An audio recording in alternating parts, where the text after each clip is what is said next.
Meus queridos irmãos, minhas queridas irmãs, existe algo que pela natureza devia ser respeitado, mas nós sabemos que às vezes a natureza pede passagem e não nos respeita. Eu digo isso em relação àquilo que nós nos preparamos ao longo da vida. É mais natural, portanto, que os pais morram antes dos seus filhos. Essa é a lei. Nenhum pai, nenhuma mãe está preparado para enterrar o seu filho. Nenhum pai, nenhuma mãe se sentiram, de algum modo confortados, principalmente quando veio que a sua prole partiu antes, dela mesma.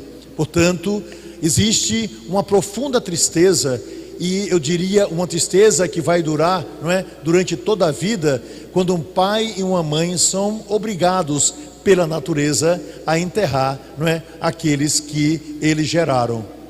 O Evangelho de hoje nos fala desse fato, da vida de um homem. Esse homem era funcionário do rei, naturalmente naquele período Herodes. Esse homem ouviu falar que Jesus havia feito um grande milagre, o primeiro milagre que Jesus havia feito em Caná da Galileia, quando ele havia transformado água em vinho. Esse homem tinha um problema: o seu filho estava morrendo, e naturalmente, como o pai, como a mãe, são capazes de fazer qualquer coisa para ver o seu filho ou a sua filha estarem bem.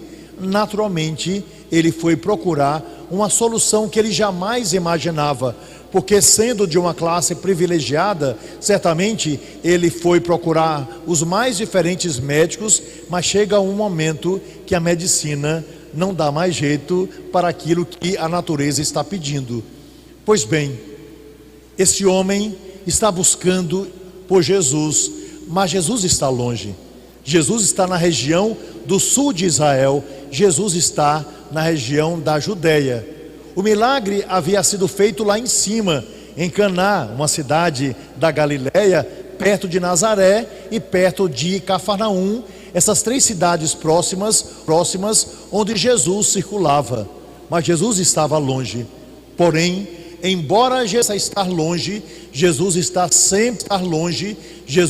sempre caminhando para nos encontrar. Está sempre caminhando para encontrar os mais diferentes. São invisíveis na sociedade e aqueles que estão desesperados. Jesus está subindo. E ao chegar na região da Galileia, aquele homem, sabendo disso, não tem dúvida, vai atrás de Jesus. E Jesus também trazia naquele momento um tanto de decepção por causa da região da Galileia, porque ali em Nazaré ele havia sido negado pela sua parentela, negado por aqueles que estavam, na sua antiga cidade, negado por aqueles que podiam ver coisas extraordinárias e não viram porque lhes faltava fé.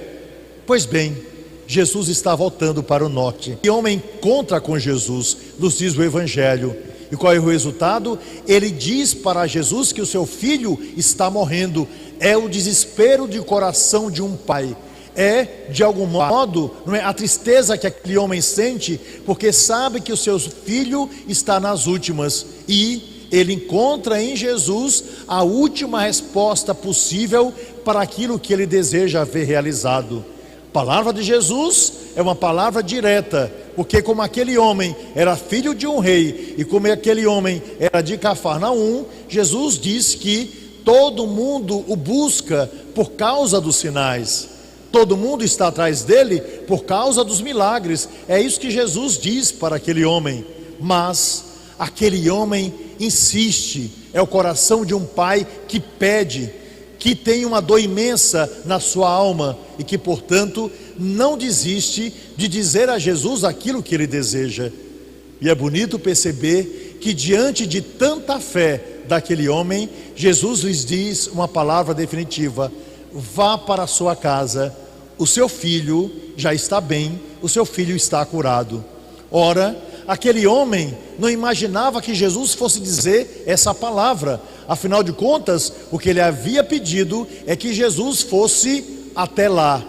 Mas dentro daquele homem havia nascido algo fenomenal, maravilhoso, verdadeiramente grande, chamado fé. Ao invés dele questionar Jesus pedindo: não, Senhor, eu sei que o Senhor pode fazer isso, mas vamos lá, vamos juntos, ele simplesmente acredita na palavra de nosso Senhor Jesus Cristo e guardou no seu coração o momento em que Jesus disse isso e o horário em que Jesus falou.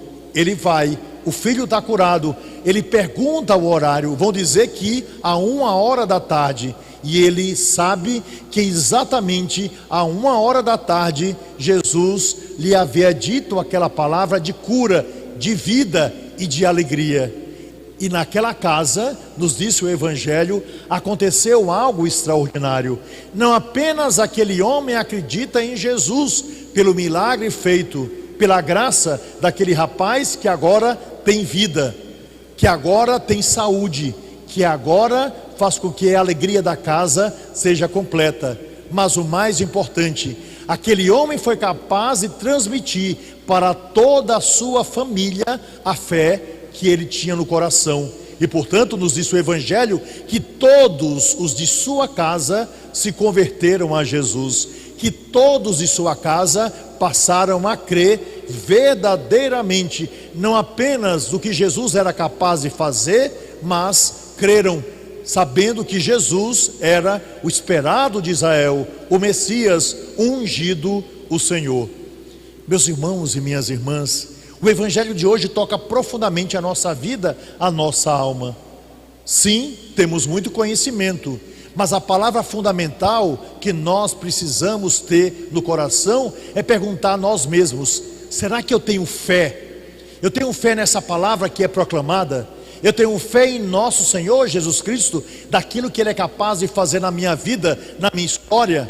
Verdadeiramente eu abracei, ou tenho perdido tempo com tantas coisas que me fazem distanciar o olhar daquele que me diz uma palavra definitiva para transformar integralmente a minha vida? Ao mesmo tempo, a fé que nós temos em nosso Senhor Jesus Cristo nos faz viver as dores do mundo, perceber as necessidades daqueles que estão ao nosso lado e transmitir a esses não apenas a beleza de uma palavra, uma presença, mas transmitir a presença, a pessoa, a vida e aquilo que Jesus é capaz de fazer em alguém, porque afinal de contas o grande milagre que se dá é aquele que vem por uma fé inabalável no Senhor.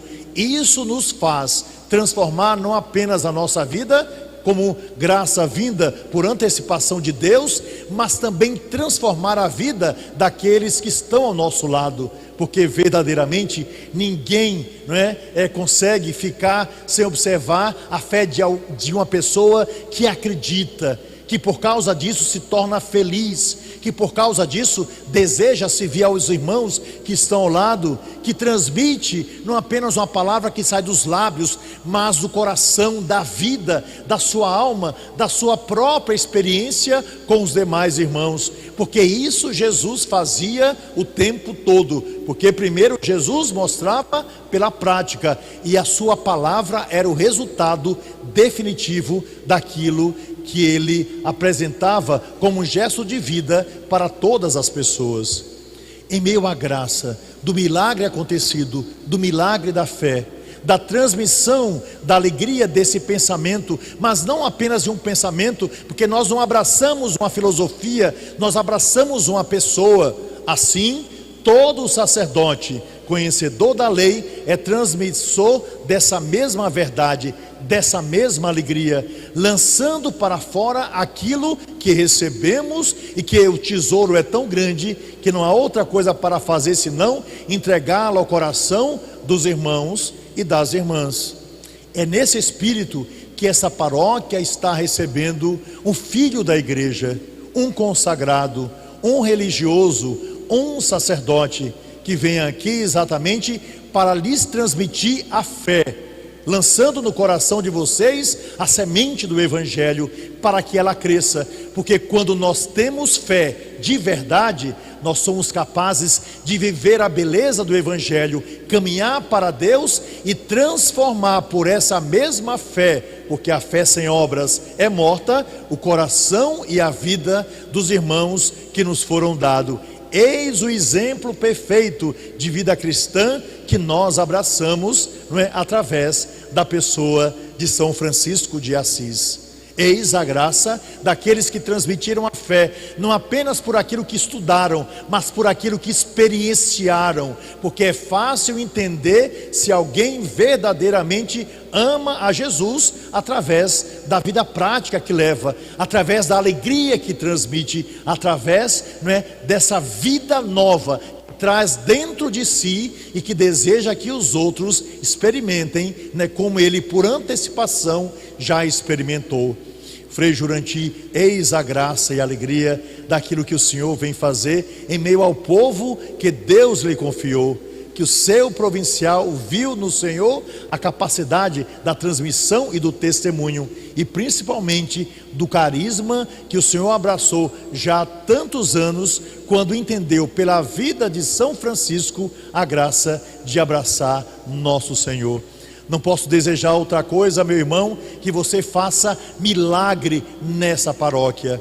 E o milagre acontece pelo acolhimento, o milagre acontece pela palavra transmitida, o milagre acontece pela alegria da experiência de nosso Senhor Jesus Cristo. O milagre acontece quando, superando as dores, a exemplo da Virgem das Dores, padroeira dessa paróquia, nós somos capazes de enxugar a lágrima dos desesperados, de alimentar, né, o corpo, a mente e também o estômago daqueles que têm sede de Deus, mas ao mesmo tempo de um copo d'água, de viver a beleza da experiência e renovar pelo testemunho pessoal o carisma franciscano, olhando de um modo especial para os mais pobres, para os que necessitam, para os que não são vistos, para aqueles que estão à margem da sociedade, para aqueles que clamam por uma palavra de vida, né, de graça, daqueles que são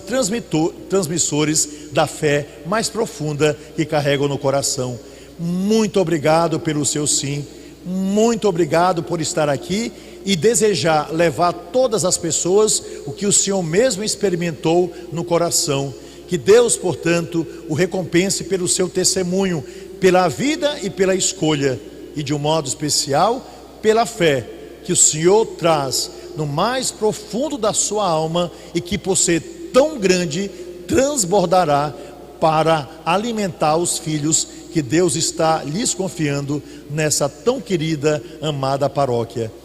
Que Deus, portanto, o abençoe em seus bons propósitos. E uma historinha franciscana pode nos dizer talvez um pouco daquilo que o Senhor vai viver durante o período que Deus quiser, até entregar-se totalmente a exemplo de São Francisco, quando for o dia desse grande encontro. E a história nos diz o seguinte: havia um frade franciscano que era profundamente caridoso.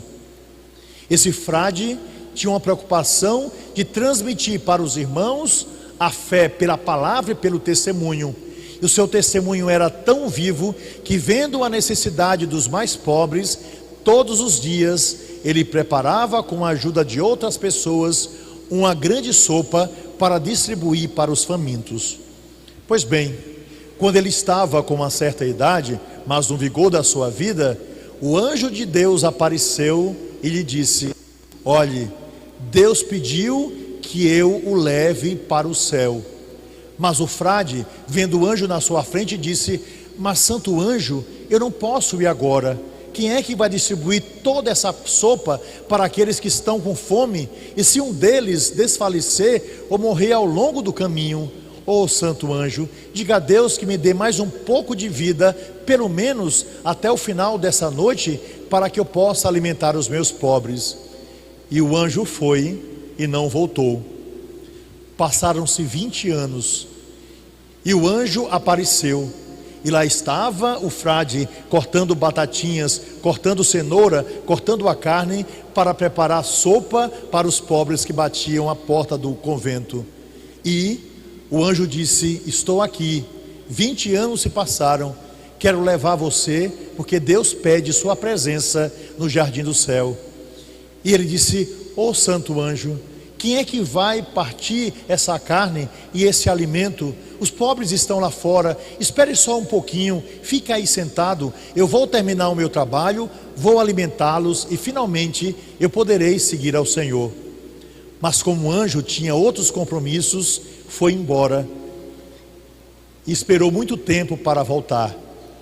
O tempo passou e aquele frade agora estava em cima de uma cama, estava doente, era ajudado pelos seus irmãos e não tinha mais como fazer nada por aqueles que ele tanto amou ao longo da vida.